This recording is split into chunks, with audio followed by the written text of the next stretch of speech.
Я приветствую всех, кто смотрит нас в Камрате и Кишиневе 7 часов вечера. Это программа «Цена свободы». Меня зовут Михаил Сыркили. Сегодня среда, 23 января, и самое время поговорить о важных событиях. Призываю вас поставить лайк под этим видео и подписаться на нас в YouTube и в Facebook. Тогда нас станет больше. Делитесь этим видео, отправляйте его своим знакомым и близким. Пусть как можно больше людей, особенно в Гагаузии, услышат правду о том, что происходит в автономии стране, и правду о войне в Украине, которая, несомненно, повлияла и будет влиять на нашу жизнь. Сегодня у нас в гостях депутат парламента Республики Молдова Уазу Нантой. С ним мы поговорим об обращении, которое руководство Гагаузии направило международным партнерам в связи с ситуацией с НДС для экономических агентов из автономии. Во второй части мы поговорим с директором ассоциации Watchdog Валерием Паша о том, какая дезинформация распространяется вокруг идеи референдума по вопросу европейской интеграции Молдовы. В третьей части выпуска мы поговорим с депутатом парламента Республики Молдова Раду Марианом о том, каков механизм возмещения НДС для экономических агентов из Гагаузии. Не переключайтесь, скоро вернемся. Друзья, в этой части выпуска я предлагаю поговорить о письме, которое руководство Гагаузии в лице Башкана и представителя Народного собрания адресовали международным структурам с просьбой помочь в ситуации, в которой оказалась Гагаузия в связи с законом, принятым парламентом по возмещению НДС для экономических агентов из Гагаузии. Ну и, естественно, о тех нападках, которые опять идут из Гагаузии в сторону Кишинева, вроде хотят помощи, но с другой стороны и позволяют себе нападки. Вот прокомментировать эту ситуацию я попрошу гостя этого выпуска сегодня, депутата парламента Республики Молдова от партии ПАС, господина Уазу Нантоя. Господин Нантой, приветствую вас. Добрый день. Да, еще, знаете, надо было потренироваться в речи с утра, да, чтобы не запинаться. Ну, спасибо, что нашли время, пошли к нам. Эпопея продолжается. Вот январь наступил, и закон о НДС дает свои, уже, можно сказать, первые плоды. Насколько мы знаем, экономические агенты обратились уже в налоговую инспекцию, из Гагаузии, я имею в виду, на возмещение НДС. Раньше процесс проходил автоматически, 45 дней это длилось, да, с момента обращения до возмещения.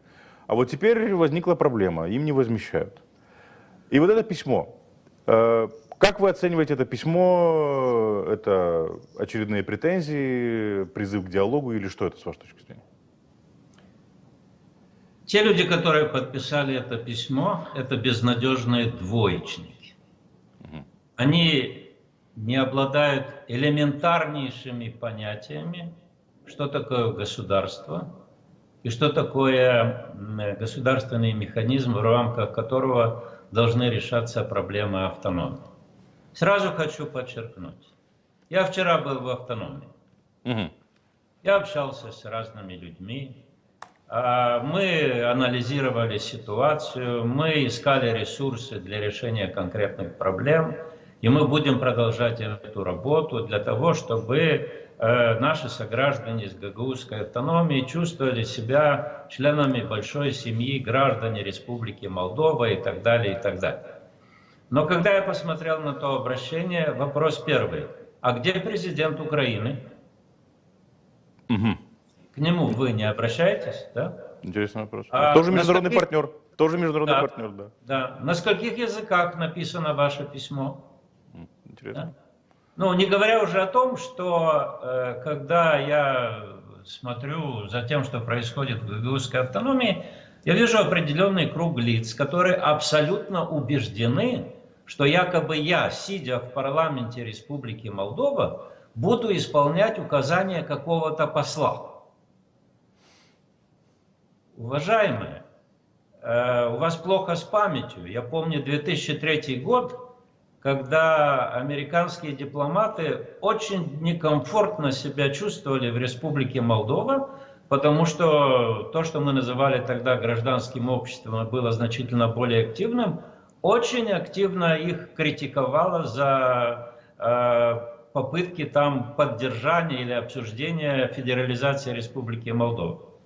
Я гражданин Республики Молдова, у меня нет других гражданств. У меня есть обязательства только перед гражданами Республики Молдова. Я готов выслушать любого посла, но ни один посол никогда не будет давать мне никаких указаний.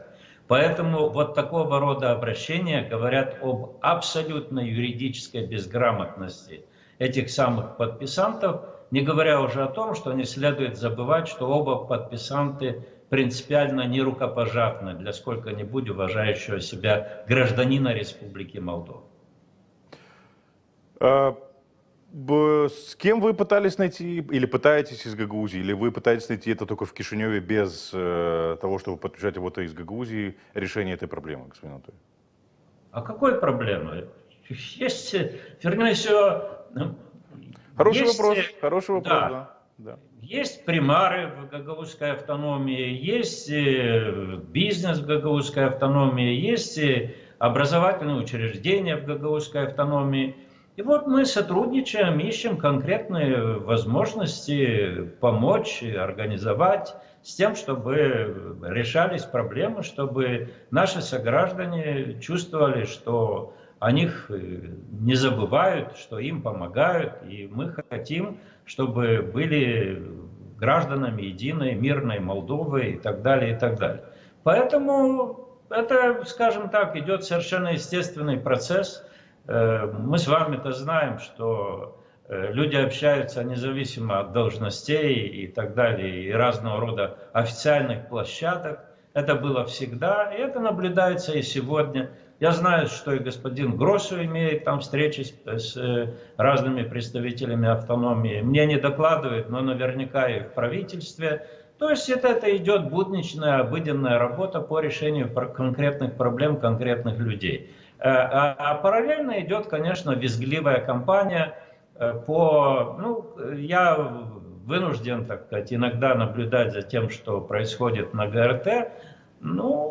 Можно, конечно, кричать и дальше, нет проблем. Но совершенно очевидно, что я беру на себя смелость утверждать, это мое личное мнение, что гагаузская автономия в глубоком моральном кризисе. И те люди, которые сидят в Народном собрании, не говоря уже о том, кто там исполкоме или Башкан, они не имеют никакого морального права говорить от имени автономии, и жители автономии стали заложниками этой ситуации. Но, повторюсь, я не буду диктовать никаких радикальных сценариев.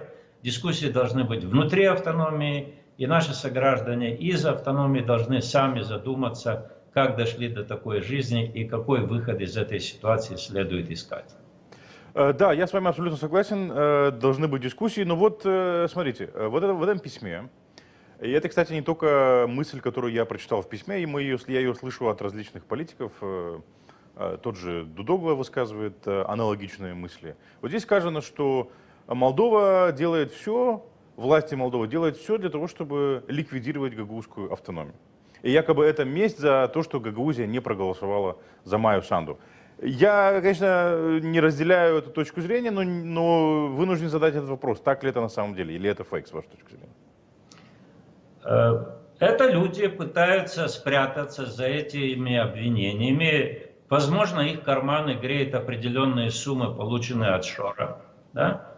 Но это попытки перевести с больной головы на здоровую. Давайте вспомним 19 июня 2019 года, когда премьер-министр Молдовы Майя Санду приехала в Камрад на инаугурацию Ирины Влах, да, что да, то да, и она впечатлила всех своим выступлением, конструктивным, деловым, и тогда она сказала о необходимости проведения работы по разделению полномочий. Что последовало за этим?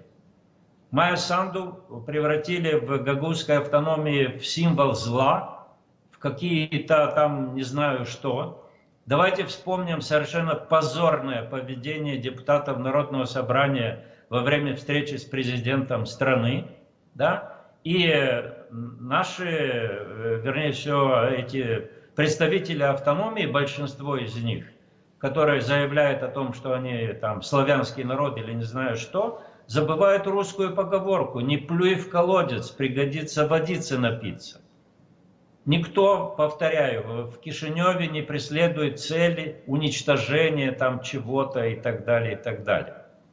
Есть автономия, работайте, товарищи, решайте проблемы жителей автономии. А то, что вы поднимаете вот такие волны, это попытки скрыть свое политическое и моральное банкротство за обвинениями Кишинева. Поэтому нужно все-таки проявить мудрость, терпение.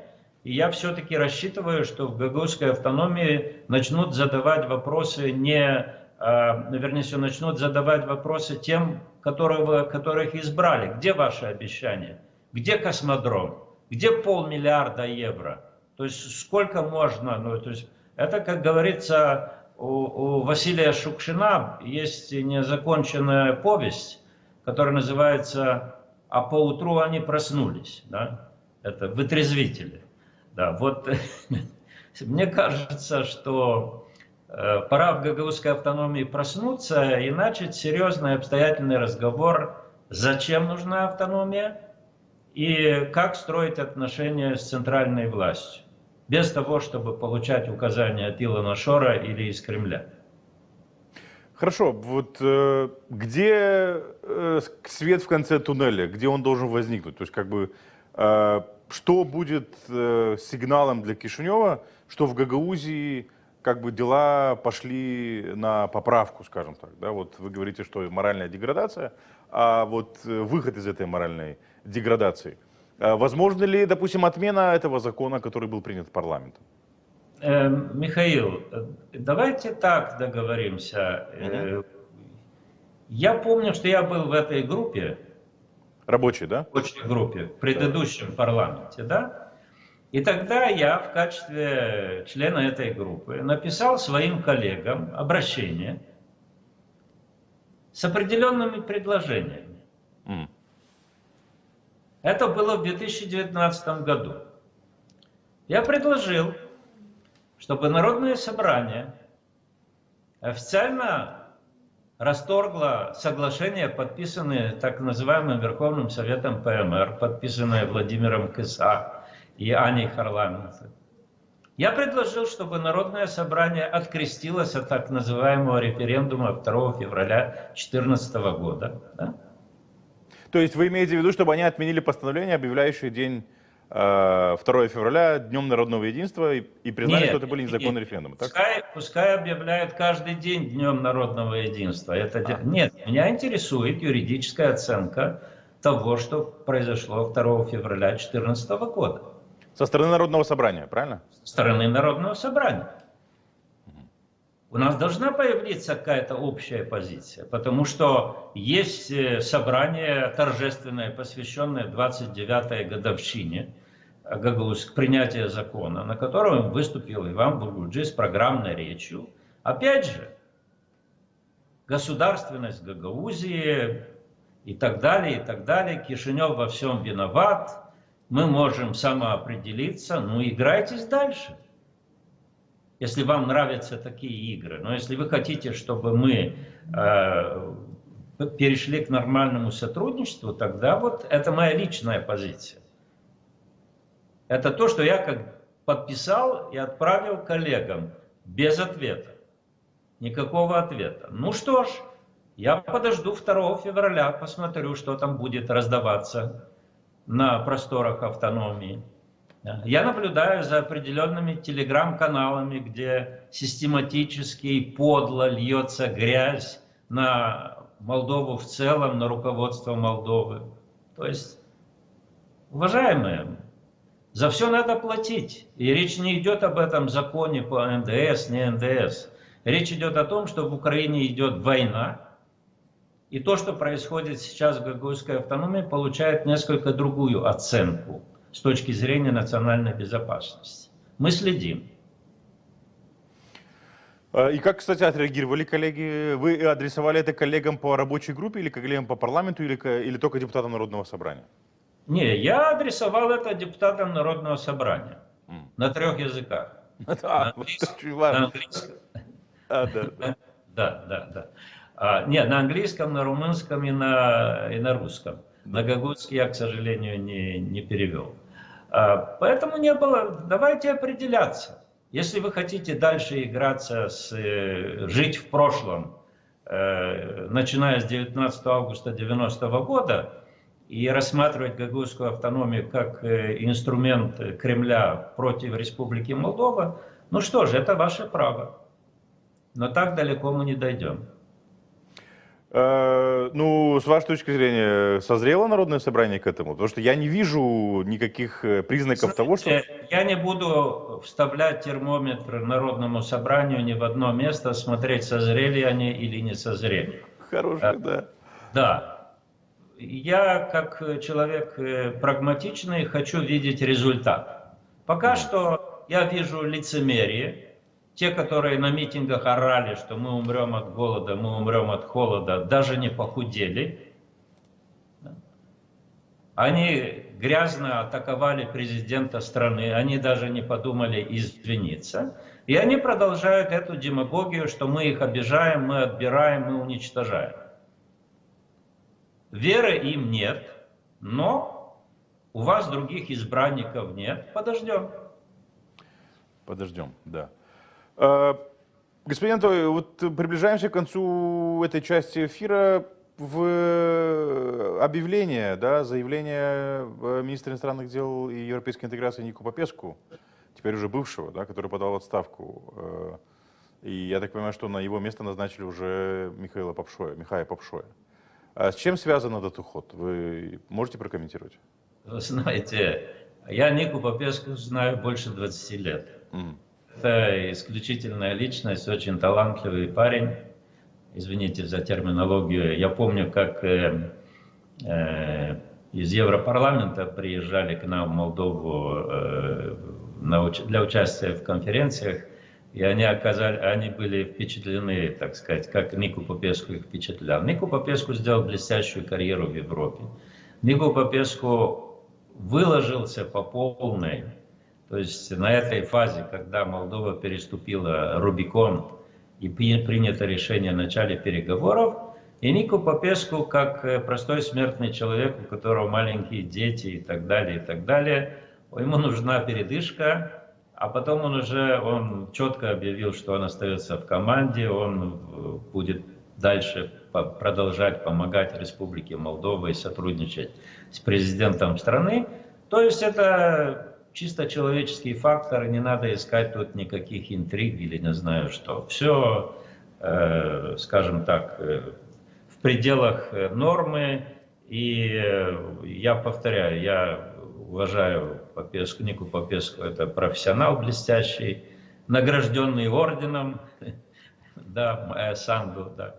И поэтому в то же время Михаил Попшой это, безусловно, абсолютно подготовленный человек, который работал в этой сфере и в будущем в парламенте. Так что есть преемственность, есть стабильность, надо работать, потому что главное сохранить Республику Молдова в зоне мира и дать позитивный настрой всему обществу на перспективу европейской интеграции.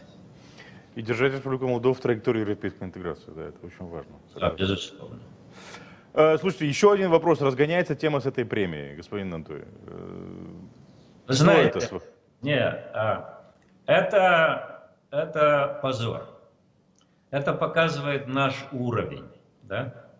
Согласно этой логике, лауреаты Нобелевской премии – коррупционеры, потому что они получают, видите ли, денежную премию. Но это позор, потому что выходит Маша Захарова. Да?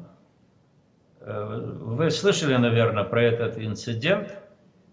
Некто Сатановский назвал ее крепко выпивающей шмарой. Да, он слышал, да.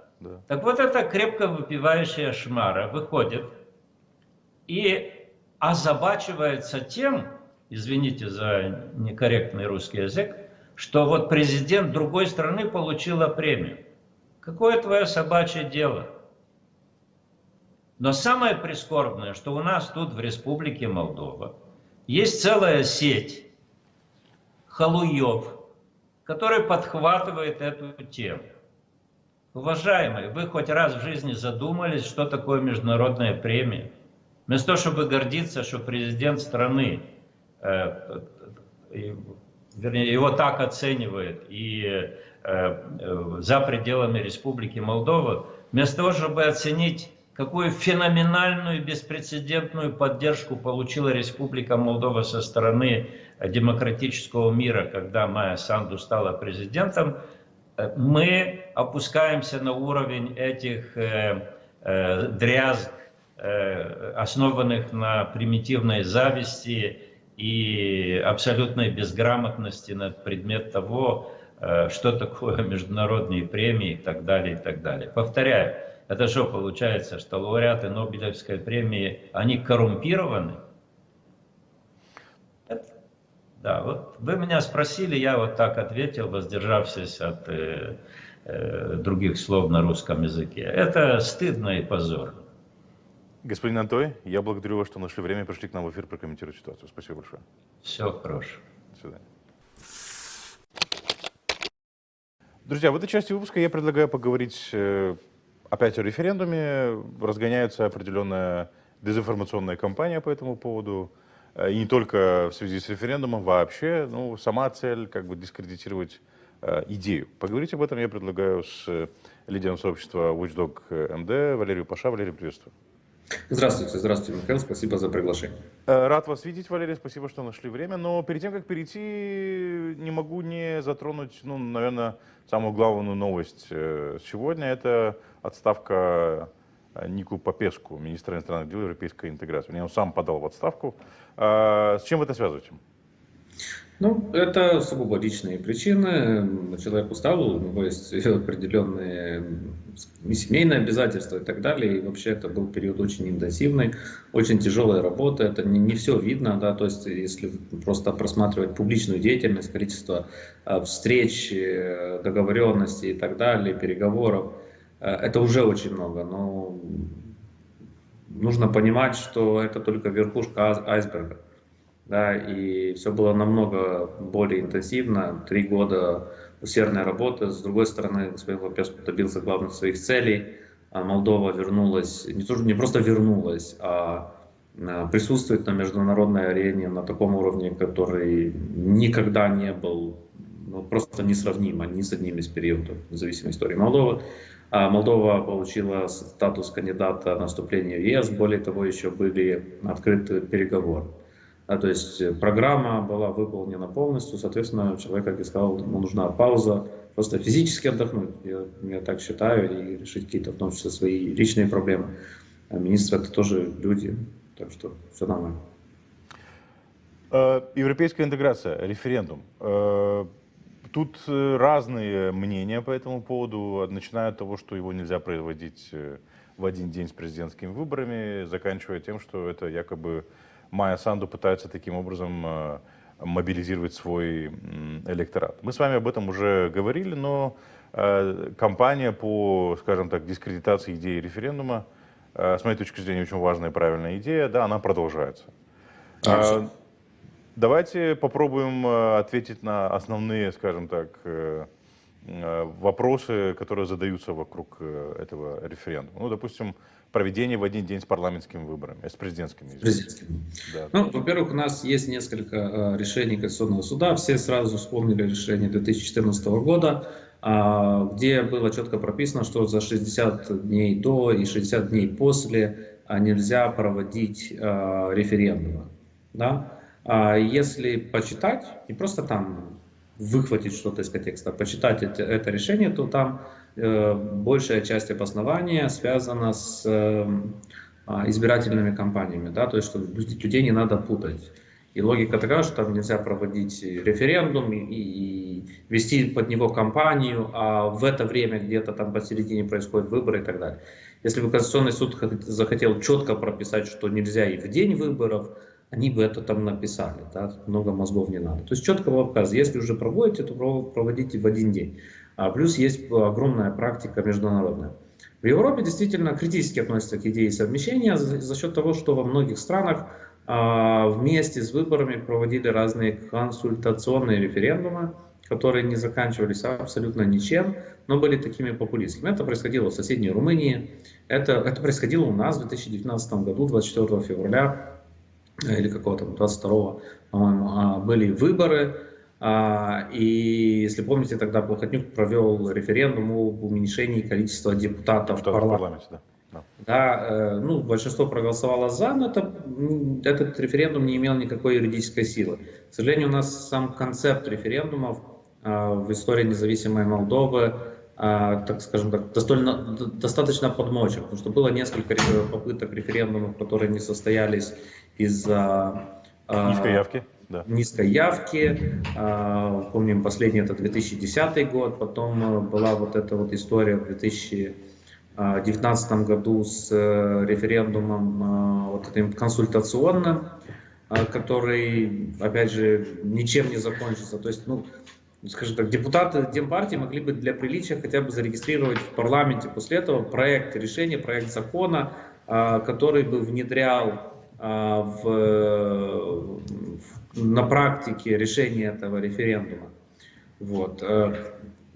Ничего, естественно, не было. Соответственно, я вижу это в том числе как возможность вообще реабилитировать сам институт референдума в Молдове. Это было бы очень неплохо.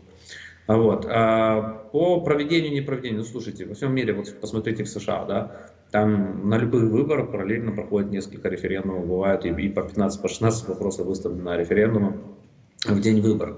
И все нормально. Это нормальная практика.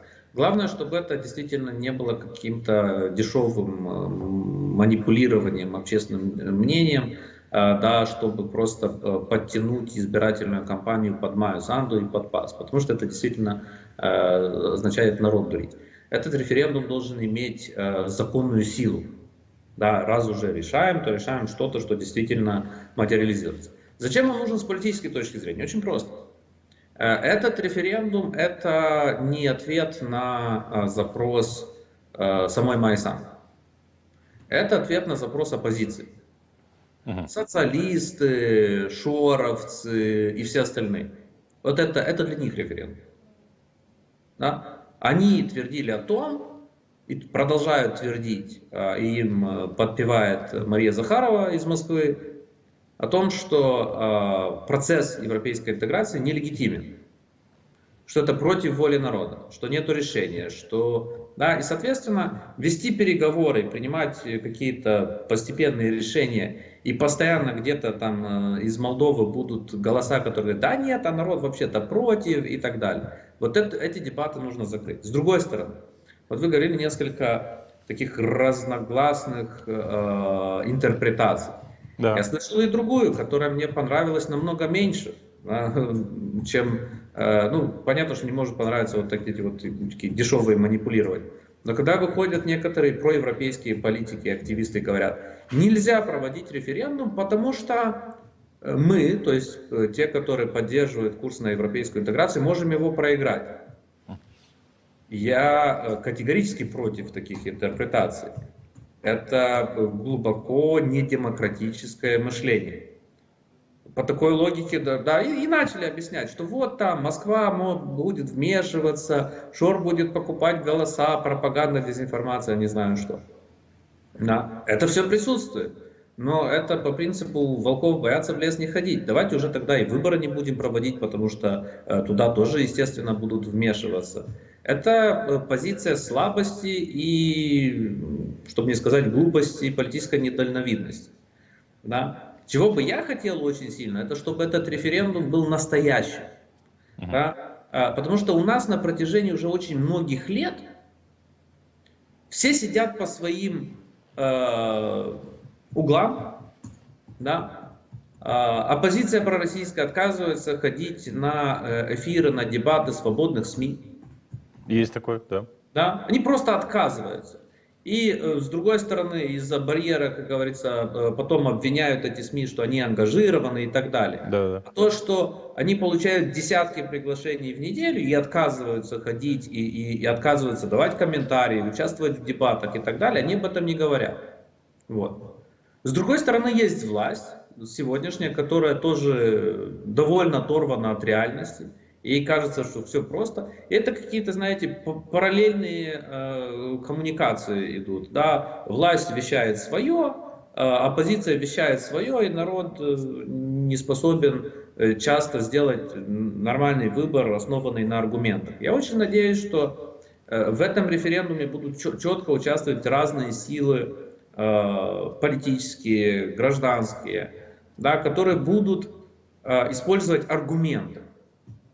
На местном уровне, на центральном уровне будут реальные дебаты. Вот скажите мне, когда вы последний раз видели в Молдове дебаты по вопросу за или против вступления в Европейский Союз? Вот реальные дебаты, где два человека с разных позиций приводят свои аргументы.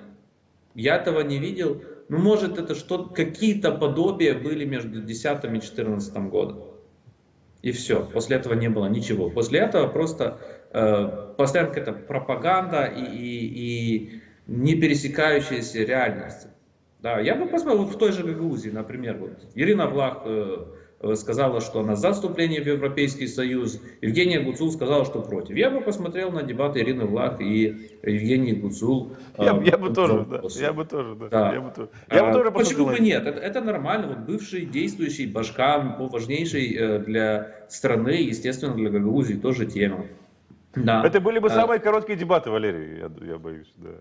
Ну, почему вы сразу так скептически, Михаил, относитесь? Было бы интересно вообще увидеть Ирину Гуцул, Евгению Гуцул на любых дебатах, где ей не... Может даже с собой взять Константинова, чтобы он ее одергивал и говорил, что и как говорить.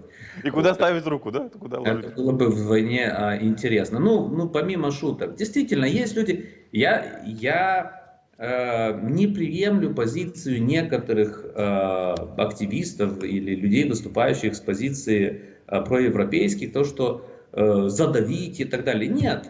Да, понятно, незаконное финансирование из России, использование откровенных фейков, развязывание межэтнической розни. Это неприемлемый метод. Но есть люди, которые, может, честно верят в то, что не нужно вступать в Европейский Союз, что нужно оставаться в зоне влияния России.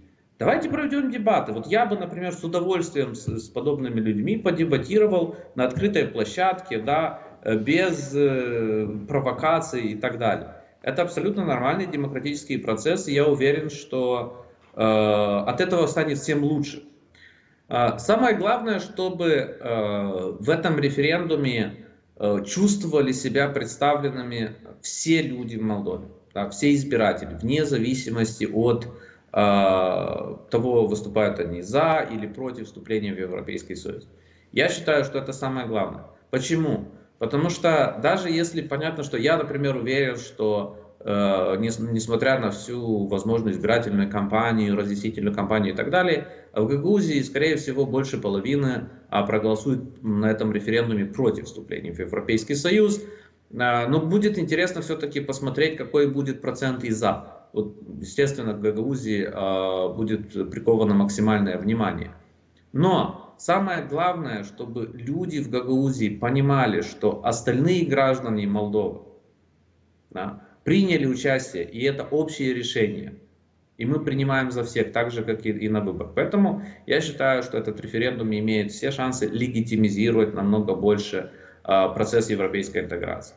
Потому что вот если сейчас вот просто пойти по улицам в Камрате, в других населенных пунктах, и спрашивать людей, а вы считаете, что люди в Молдове выступают за вступление в ЕС? Абсолютное большинство нам скажет, что нет, люди против. Почему? Потому что в этом конкретном регионе обсуждает это с соседями, с людьми, которыми вы пересекаетесь. Вы видите, что это большинство, да, и этих людей невозможно убедить с помощью каких-то социологических опросов. Они скажут, я не знаю, где эти опросы проводились, вот мои соседи, мои знакомые, все, абсолютное большинство, почти все против вступления в ЕС.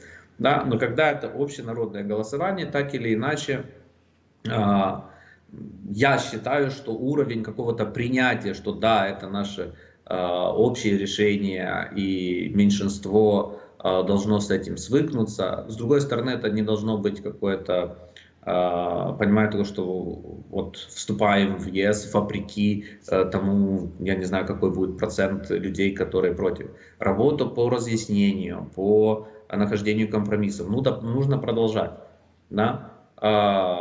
И в этом плане, естественно, Гагаузия это один из ключевых регионов. И не только Гагаузия, но в Гагаузии, естественно, ситуация наиболее радикально отличается, чем средняя ситуация по стране. Хорошо, то есть из того, что я выслушал от вас, это две вещи, которые вам не нравятся. Вам не нравятся пораженческие настроения среди проевропейских экспертов и политиков.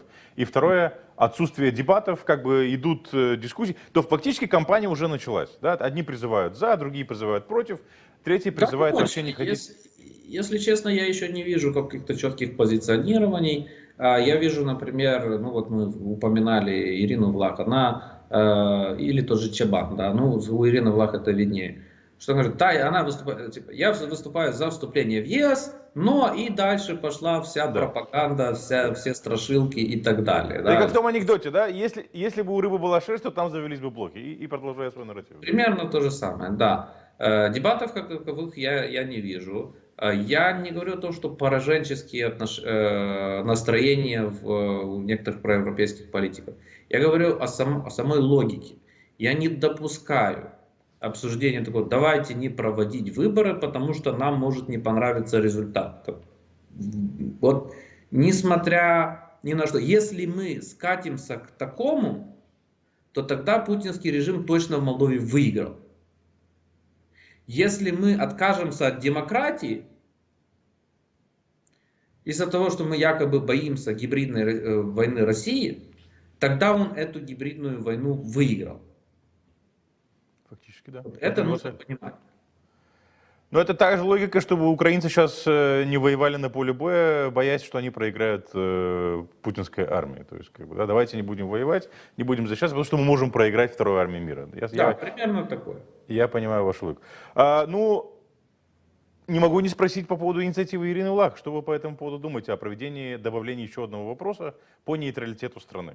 Кстати, недавно появился опрос, который показывает, что количество желающих в Республике Молдова, чтобы страна вступила в НАТО, растет.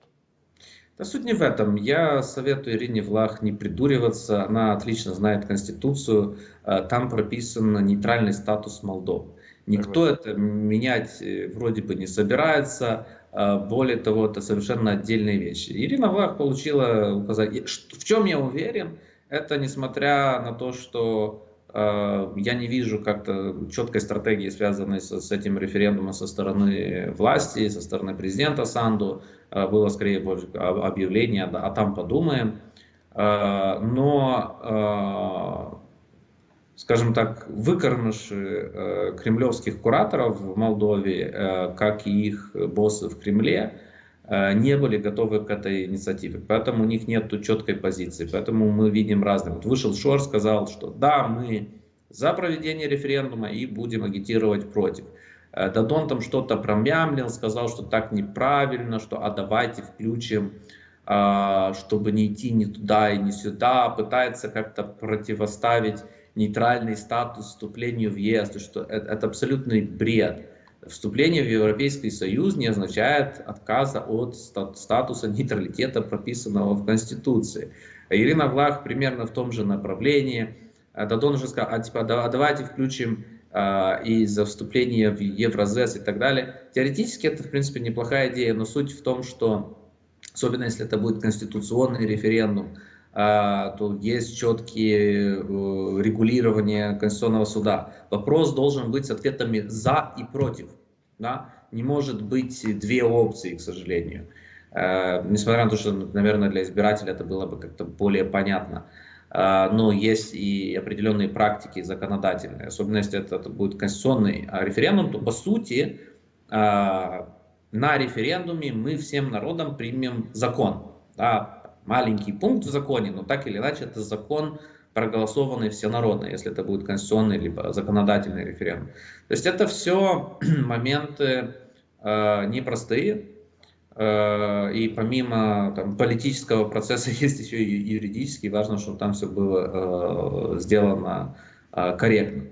Но, повторюсь, я очень буду рад, если действительно будут, даже до официального старта кампании. Вот я, например, с удовольствием приехал бы в Камрад, либо на какой-то другой площадке, и вот активисты, которые выступают против, вот, не знаю, там кого-то, кто там у вас. Ну, мы, кстати, готовы организовать такие дебаты уже очень скоро. Условный Илья Узун или кто там у вас. Да, я бы с удовольствием вступил в дебаты с аргументами и так далее. И понимая все эти страшилки, что они там начнут распинаться про гей-парады и традиционные ценности и так далее. Абсолютно это все понимаю. Но что важно, это чтобы этот референдум не превратился в том числе в формальность, какую-то, да, какой-то невзрачный придаток президентских выборов, я так думаю. Вот. Но хорошо, время еще есть. Да. Так что это Есть, и последний вопрос, Валерий. Есть ясность того, что это будет? Конституционный референдум, конституционный или законодательный? Или пока нет ясности в этом вопросе тоже? Ну, смотрите, четкой ясности нету, есть высказывания разных групп. Я видел высказывание, ну, как бы вскользь господина Попшоя, до сегодняшнего дня председателя парламентской фракции ПАС, где он говорил о том, что это будет конституционный референдум. Я тоже считаю, что лучше так. Потому что если это будет консультативный, ну, тут сразу выйдут все и скажут, ну, это что же самое, что Плохотнюк делал, не имеет никакой юридической силы. И где эти люди будут неправы. То есть, если уже беремся за что-то серьезное, а не за показуху.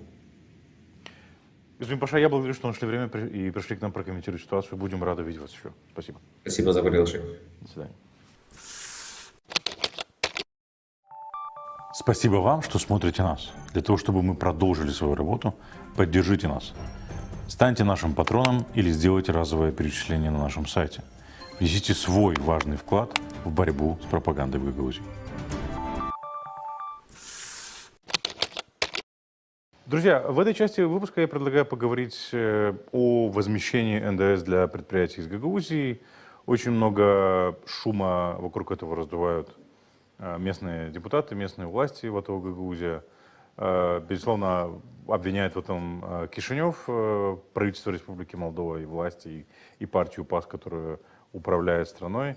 Но много из этого, скажем так, часть из этого дезинформация, часть из этого просто нагнетание паники.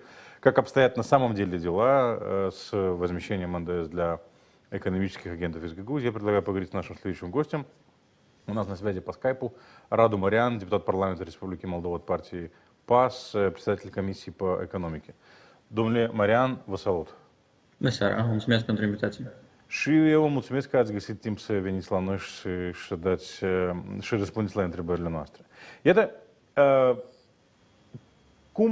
explicați-ne, vă rog, care e situația? Pentru că ultima dată când noi am vorbit cu dumneavoastră, când această lege s-a discutat în Parlament.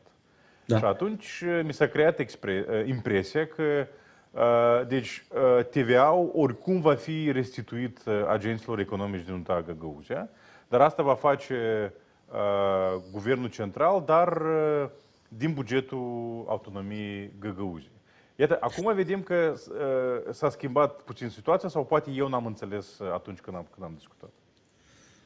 Da, într-adevăr, acest TVA poate fi întors agenților economici care sunt eligibili, deci care merg la export și așa mai departe. Deci din datele pe care le avem noi, fiscul, deci în mod normal autoritățile centrale aprobă faptul că o companie, dacă ea trebuie să depună o cerere și deja fiscul spune că uite aici se poate returna și aici nu se poate. Și în ceea ce eu cunosc, de la 1 noiembrie, de când a intrat în vigoare legea, fiscul a aprobat returnări TVA pentru companiile din regiunea Gagauză în valoare de 35 de milioane de lei. Da. Acum, problema este că e haos în regiunea Gagauză. Adunarea populară nu a votat bugetul pentru 2024. Și în această cauză există anumite rețineri cauzate exclusiv de haosul și de proastă administrare care se întâmplă în bugetul regiunii autonome. Noi suntem deja în 2024. Bugetul autonomiei pentru 2024, din ceea ce eu cunosc, nu a fost adoptat. Și știu că în următoarele zile au loc discuții la nivel tehnic, evident, între Ministerul Finanțelor și reprezentanții autonomiei și deja următoarele zile o să vedem care o să fie pașii următori, dar evident că eu și noi solicităm adunării populare a autonomiei să voteze cât mai urgent bugetul și să găsească resurse, să respecte legea și să găsească aceste resurse și să întoarcă banii agenților economici. Deci, de câte eu înțeleg, unicul impediment care astăzi există e faptul că în legea locală a autonomiei Găgăuziei nu există un aliniat dedicat returnării TVA. Așa înțeleg eu? Sau Trebuie să voteze bugetul. ei trebuie să voteze bugetul? Da. Dar oricum, deci noi deja e clar că în mod normal trebuie să autoritățile locale trebuie să execute o lege, da? Trebuie să-și facă treaba. Dar o să vedem cum o să decurgă situația săptămâna asta, discuțiile între Ministerul Finanțelor și UTAC și apoi o să vedem ce măsuri o să luăm. Eu o să asigur agenții economici că ei nu o să rămână fără aceste returnări. Dar responsabilitatea acum stă în autonomii să aprobe acest buget și să ramburseze acești bani care deja au fost aprobați de fisc. Adică, deci, tehnic, acum vorbim din punct de vedere tehnic, da? Da. Parlamentul a votat, dar mai departe urmează implementarea legii, da? Și această lege, deci, în mod tehnic, va fi implementată în felul următor. Deci, eu așa, ca să explic cum eu înțeleg acest lucru și, deci, agentul economic trimite o cerere la fisc. Fisc are 45 de zile să verifice dacă dosarul este ok. Și dacă fiscul consideră că da, dosarul este ok și trebuie acest TVA returnat, cine mai departe execute aceste plăți? Autoritățile locale sau fiscul? Deci da, există într-adevăr 45 zile, timp în care trebuie banii să fie returnați, efectiv. Și deja fiscul, evident, face acest control, verifică dacă acest lucru este eligibil și deja mai departe acest lucru deja se întâmplă din mod tehnic din bugetul în care a fost acumulat. Da? Deci dacă TVA-ul se acumulează în bugetul UTAG, acest lucru trebuie să se întâmple, returnarea trebuie să se întâmple din bugetul respectiv, din bugetul UTAG. Și evident, în mod normal, autoritățile respective trebuie să execute acest lucru. Adică autoritățile... Eu înțeleg că autoritățile sau autonomia sau reprezentanții, sau intuiesc eu că încearcă să mai întindă lucrurile, să mai drege busuiocul, dar evident că oricum o să trebuiască să execute legea. Dar da, deci efectiv trebuie să existe o linie de buget aprobată în bugetul autonomiei, așa cum trebuie să existe pentru orice cheltuială care o face o autoritate publică locală sau centrală. Dar problema mare este că autonomia încă nu a aprobat bugetul pentru 2024, chiar dacă noi deja se termină acum și luna ianuarie. Și cum credeți, de ce ei n-au aprobat acest buget? Pentru că, iată, legea s-a aprobat în octombrie sau noiembrie. Deja din noiembrie a intrat în vigoare. Și deja în noiembrie ar trebui să fie făcute niște rectificări în bugetul local al autonomiei. Și nu s-a făcut.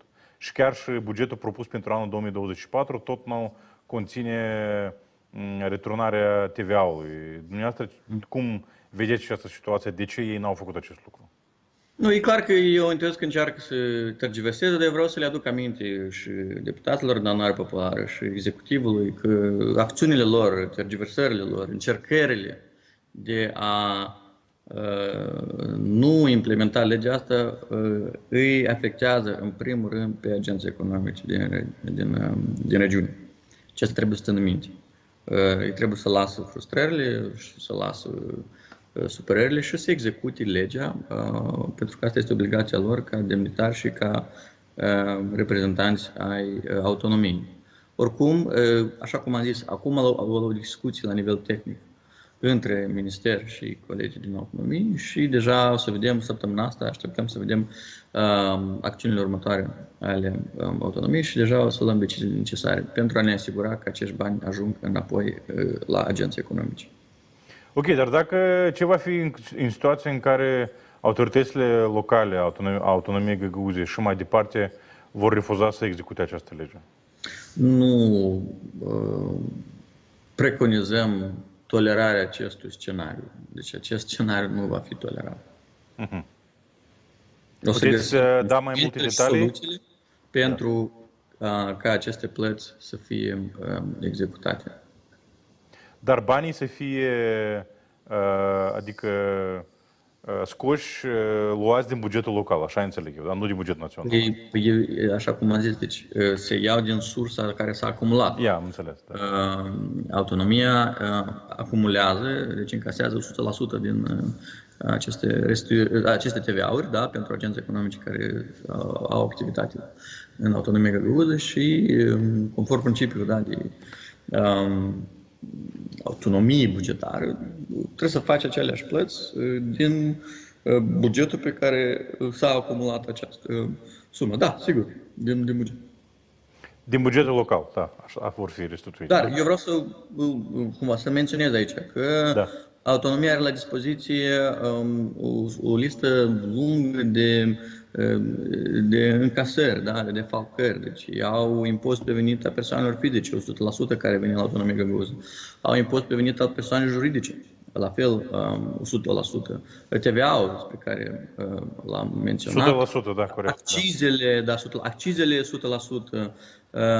Și evident sunt transferuri cu destinație generală și specială de la bugetul de stat. Deci eu o să amintesc că în ultimii 5 ani sau bugetul central a alocat 3,2 miliarde de lei către autonomie găgăuză pentru toate domeniile, da, învățământ, social și așa mai departe, și pe lângă alte peste 1 miliard de lei care au fost alocați de către Uniunea Europeană.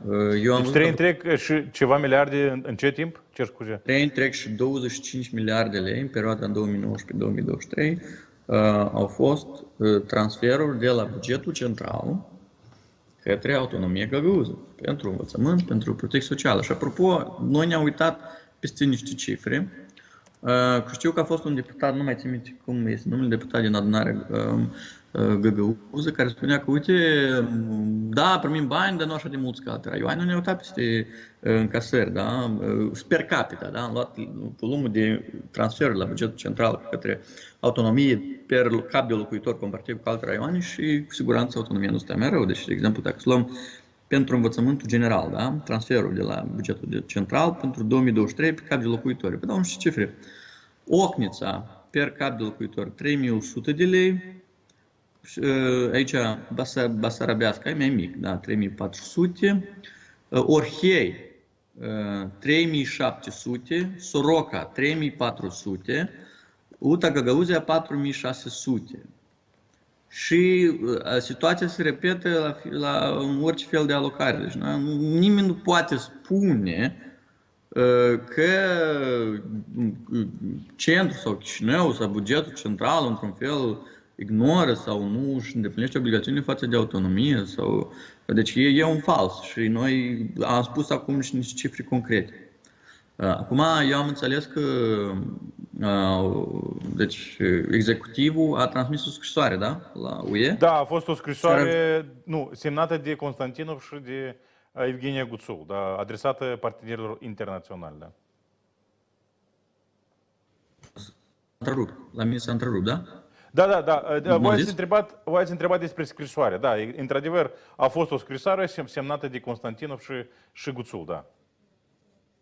Da, nu, și asta mi se pare atât de cinic, sincer, în sens că reprezentanta grupării criminale Șor și toată gruparea asta spune că Uniunea Europeană e rău și nu trebuie Uniunea Europeană și acolo se trăiește rău și în general nu trebuie Uniunea Europeană și acolo scriu scrisori de ajutor la Uniunea Europeană, în sens că mi se pare un cinism ieșit din comun. Da, mesajul meu către executiv este să execute legea și să întoarcă banii cuveniți agenților economici.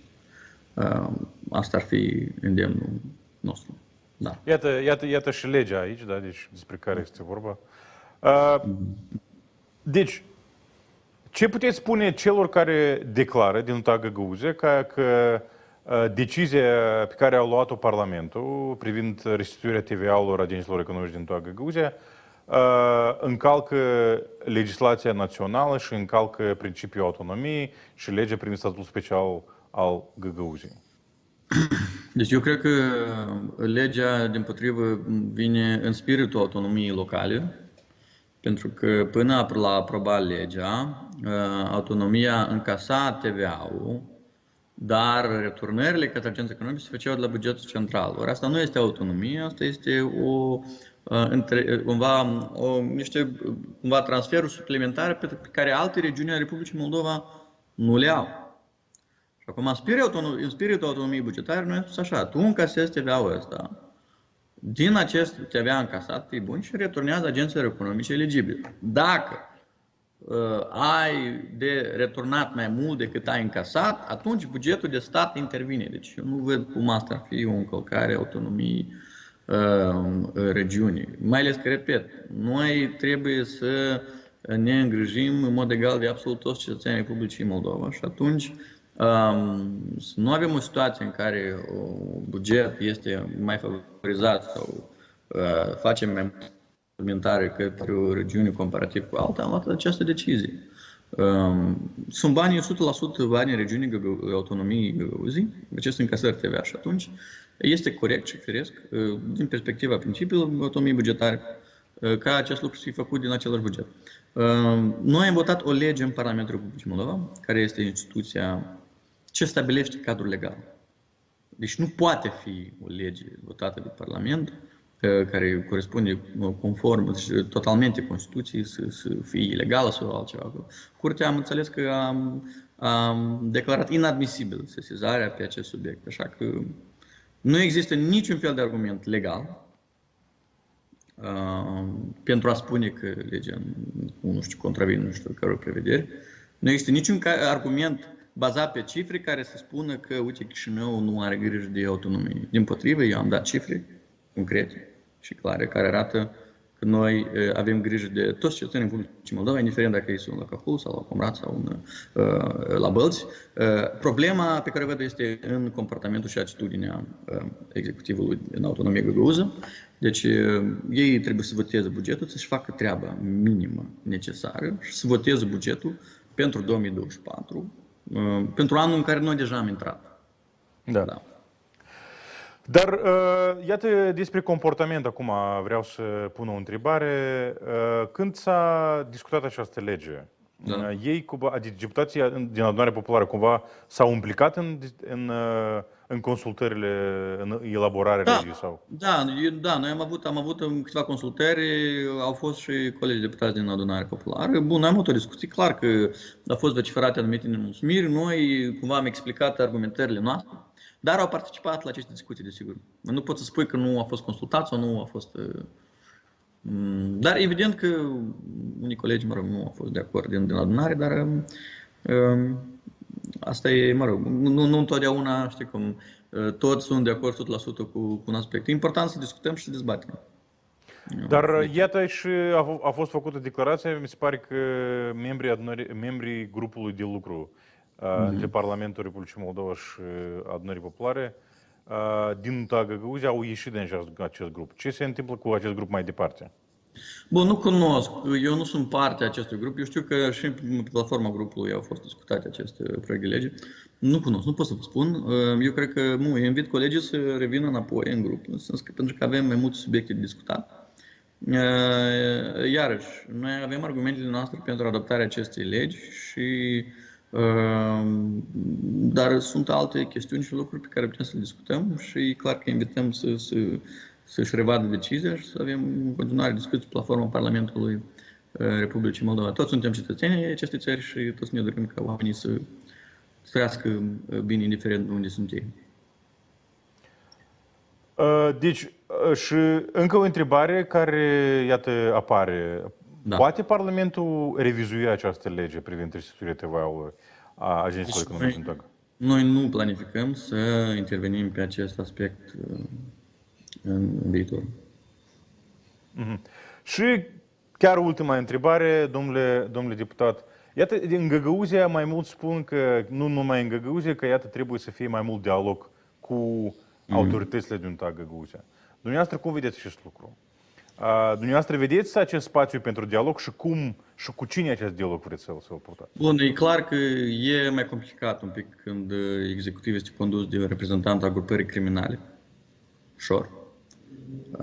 Asta complică foarte mult situația. Dar evident că noi suntem gata și noi colaborăm, evident, la nivel de funcționari, la nivel de... Evident că continuăm comunicarea cu deputații de adunarea parlamentară, noi suntem deschiși să avem acest dialog. Evident, suntem gata să și discutăm cu cetățenii, noi susținem în continuare programele de învățământ și de infrastructură și de asistență socială pentru oamenii din autonomie, dar e mai complicat să discuți cu reprezentanții ai grupărilor criminale, o grupare care a făcut atât rău Republicii Moldova. Și eu sper că și cetățenii autonomiei găgăuze și-au dat seama de haosul și de neseriozitatea acestor reprezentanți. Dar, reiterez, suntem gata să discutăm cu părțile sănătoase ale cumva societății din autonomie. Domnule deputat, eu mulțumesc că ați găsit timp și ați venit la noi să răspundeți la întrebările noastre. Vă mulțumesc. Da, vă mulțumesc. Mulțumesc, o seară frumoasă. Друзья, таким был сегодняшний день, таким был сегодняшний выпуск «Цены свободы». Не забывайте подписываться на нас и делиться этим видео. Увидимся на следующей неделе во вторник в это же время. До свидания.